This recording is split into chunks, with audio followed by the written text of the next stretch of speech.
So with the European World Championship qualifiers now completely done and the champion having been crowned, I think it's about time we start taking this deck seriously. I'm hoping that this video is a little more evergreen. If somebody comes back to this in the future, the information in this video will still be useful to them in whatever that year may be. But I would be remiss if I didn't mention the most recent European World Championship qualifiers. So today we're going to talk about Rikka Sunavalon. In this video, I'm going to specifically focus on the Rikka and Sunavalon cards. I'm not going to talk about some of the more generic cards surrounding those archetypes. There are a lot of generic plant cards that make this deck work and come together seamlessly, but I want to focus specifically on the archetype specific cards. Now, the Rikka Sunavalon deck aims to take advantage of a lot of very powerful plant cards and end on a pretty unassuming board that aims to sort of resource the opponent out of the game, eventually, grinding its way through turns, activating a lot of effects that the opponent might not realize are activatable over and over or may forget about. And it ends on a surprisingly powerful array of interaction, not always interaction that the opponent knows about. Now, the poster child for this deck and the card that a lot of people seem to think is going to be in Konami's crosshairs is Sunseed Genius Loci. Now, this seed can only be harvested from the Sacred Tree once every 1,000 years and will become guardian spirit of its land after 1,000 more years. And that land, of course, being Europe, as it has been the world champion over in Europe 2 years running. Shout out to Jessica. Now, the card that sort of works with Loci to make it a powerful engine to end on a lot of interaction is Sunseed Twin. It's sort of a brick in the deck. I don't necessarily know if it is a hard garnet. It may very well be. You may have to sort of do your combo differently depending on whether or not you draw Twin or not. But when this card is normal or special summoned while you control a Sunavalon link, you can target a level 4 or lower plant normal in your grave and special summon it. And then it has another effect to banish itself from the grave and a link you control, to reborn a link from the grave where there's 2 or more of that monster in the grave.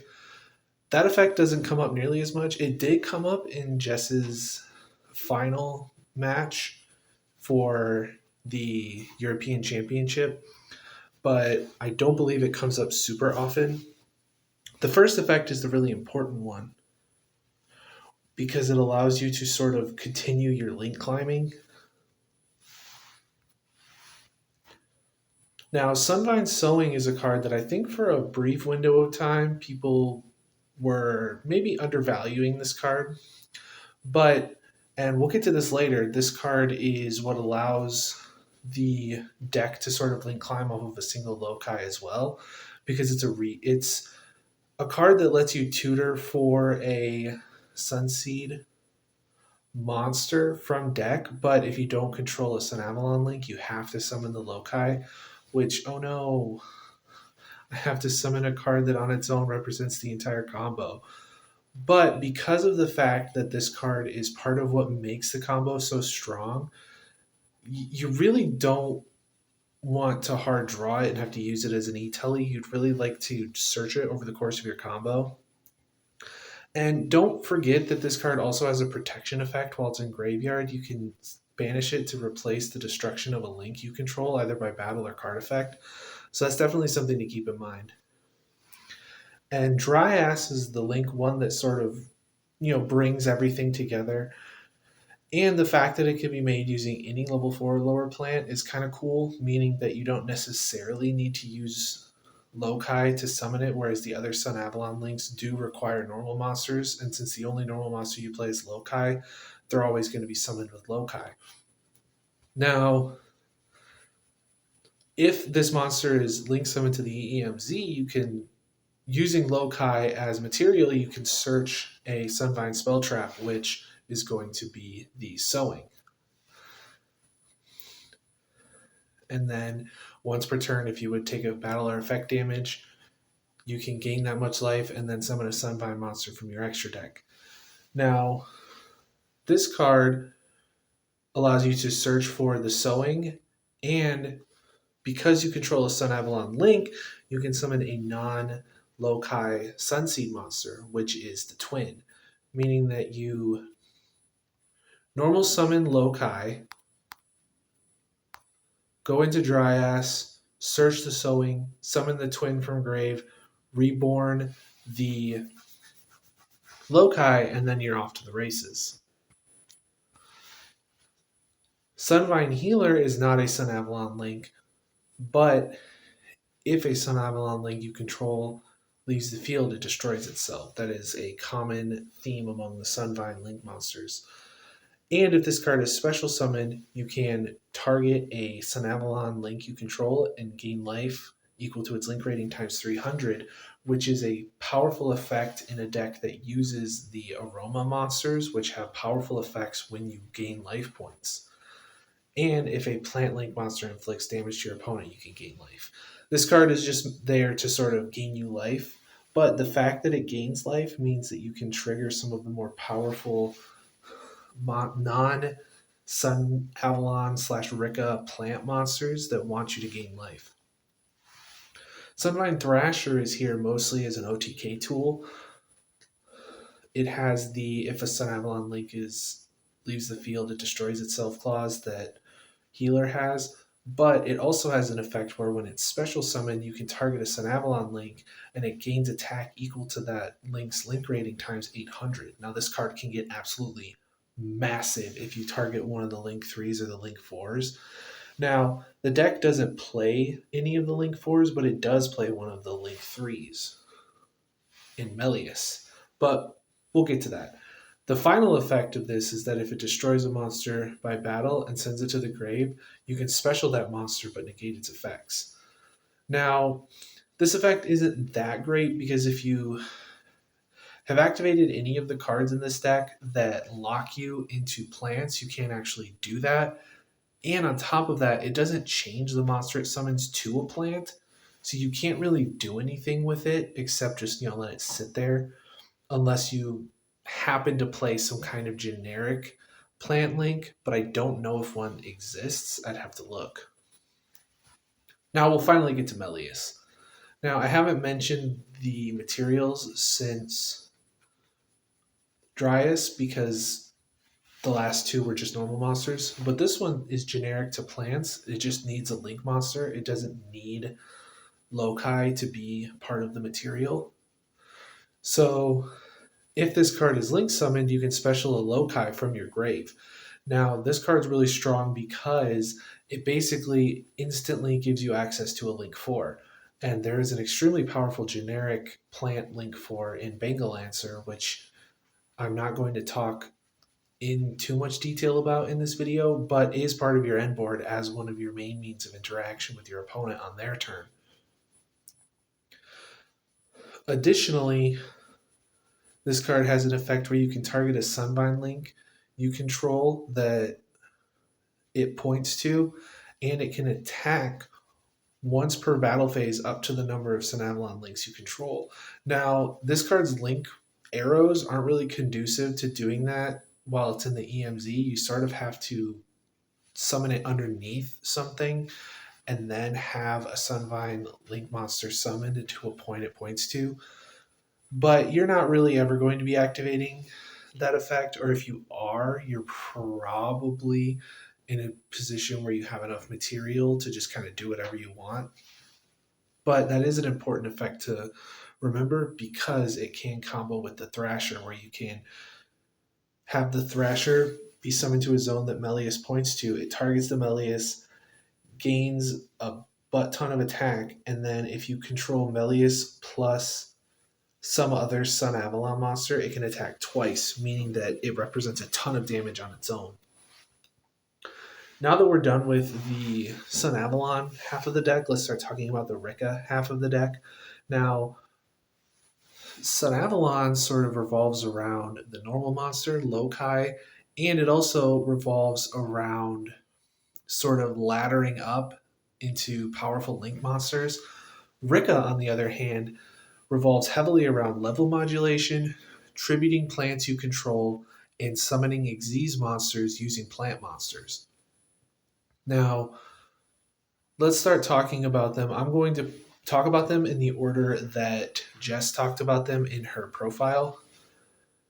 First, we'll talk about Princess. Princess says during your main phase, you can special discard from your hand, but you can't summon monsters for the rest of the turn except plants, which is perfectly fine. This deck plays nothing but plants. But that is important to recognize because, as I mentioned before, that effect makes it where you can't do things like use the Thrasher effect. And if you're playing the Therian package like Jess was, you can't summon Regulus.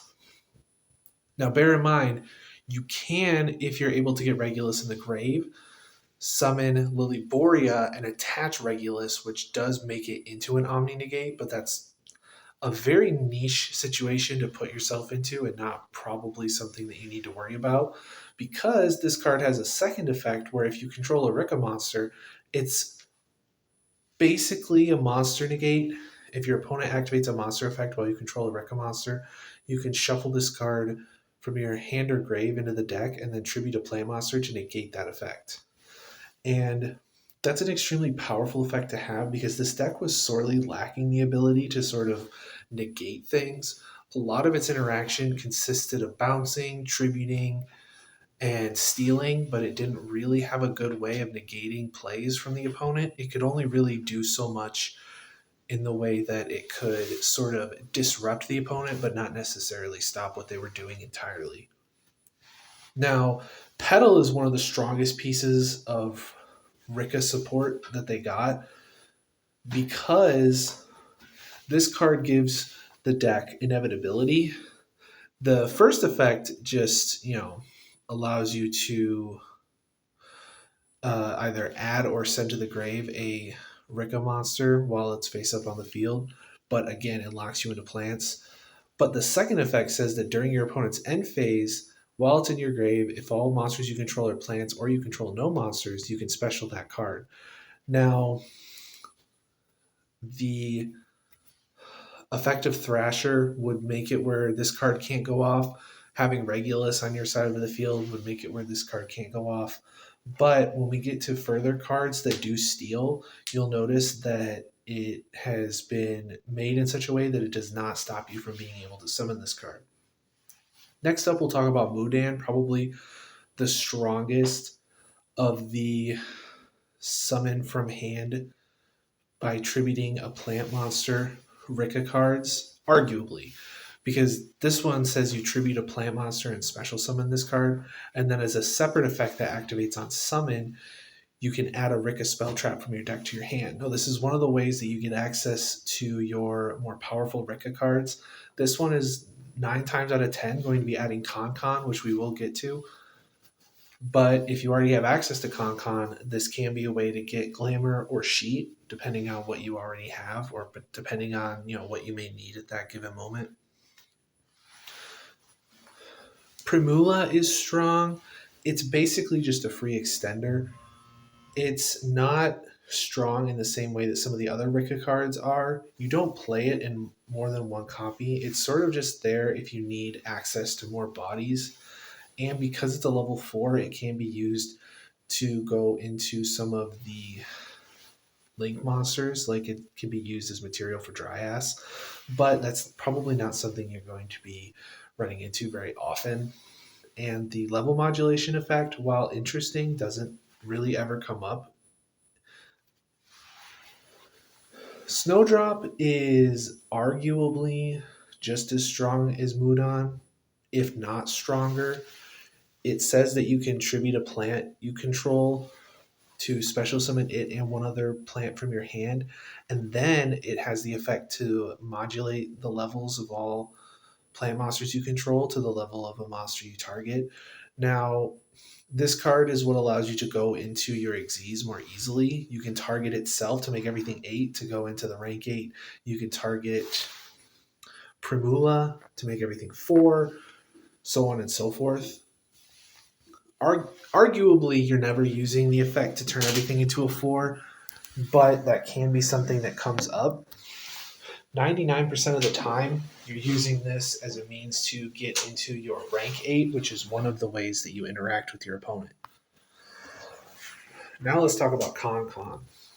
Con Con is one of the strongest pieces of support this deck could have gotten. If you control a Rikka, you can set a Rikka spell trap directly from your deck to your spell and trap zone, but it locks you into plants. Oh no, who cares? Now, this gives you access to Glamour if you don't already have it, or if you already have Glamour, you can get access to Sheet and vice versa.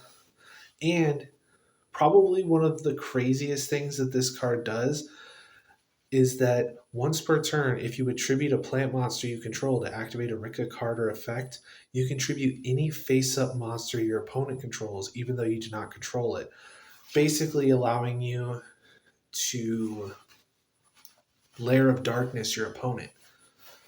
Now, this is exceptionally strong because it doesn't just allow you to use it for the summoning conditions of some of the Rikka monsters, it also allows you to do it with the spells and traps, which means that some of the spells and traps offer double utility by being able to also tribute your opponent's monsters. And when we get to the trap card, you'll see that that just becomes exceptionally strong as it becomes basically a 2-for-1 in your favor. Rikka Glamour was super expensive when it first came out, but since its reprint has gotten a little bit cheaper. But it is functionally a Rhoda for the deck. It allows you to search any Rikka monster, but you also have the optional ability, I put it in italics, to be able to tribute a plant monster, which in conjunction with the field spell allows you to tribute a monster your opponent controls if you want. And if you decide to tribute, you can add the Rikka monster plus any plant monster with the same level from your deck to your hand, meaning that this card functionally becomes a search 2, but if you're able to tribute an opponent's monster, it becomes a +2, which is unbelievable. And finally, the trap card, which allows you to target a face-up monster your opponent controls and then tribute a plant, or in conjunction with the field spell, tribute a monster your opponent controls. And then you basically make it where players cannot activate that face-up monster's effects. And if you tributed a monster, you take control of that opponent's monster. Now, the opponent gets the monster back in the end phase, but it makes it so that you can summon back the pedal even if the monster doesn't change control in time, because the monster you take control of becomes a plant. But if you activate this on your turn, it means you can use it as material for a link monster, since pretty much all of your link monsters require plants. Now for the extra deck, let's talk about Mommy herself, Teardrop the Rikka Queen. Now you can detach a material and then target a monster on the field, tribute it, and if it has a plant as material, this is a quick effect. This effect is unbelievably strong. The fact that it tributes is insane. Tributing is one of the most powerful means of removal in this game because of the fact that so many effects that trigger off of being float, because of the fact that so many cards float off of being destroyed, non-destruction removal is really powerful. And tributing is one of those types of removal that just doesn't have a ton of counterplay. Now, if it tributed for cost, that'd be one thing, but the fact that it tributes for effect means that it can be interacted with, but it's still an exceptionally powerful form of interaction. Next up is Strenna. This card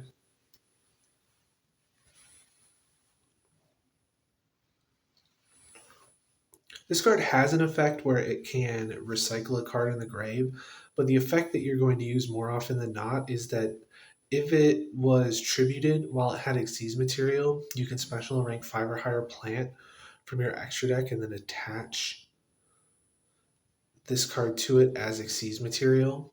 But it can also reborn, meaning that you can bring back the Rikka Queen. But if you're activating this on your first turn, odds are you're going to be going into the rank 9 that is a conditional negate. Now, there are quite a few generic cards that this deck plays. Generic in, very loose terms, as they're all plant monsters. Hyperton, I believe, being the only one that's legitimately generic. But we're not going to talk about those today. I think that those are cards that are worth talking about, but they're sort of a conversation to be had later on, as some of these cards may be power crept. As some of these cards may be power crept out of the deck, but the core pieces of Rikka and Sunavalon cards are always going to be part of the deck. Now, this deck sort of exists below what we would consider the meta. It's not one of the strongest decks in the room.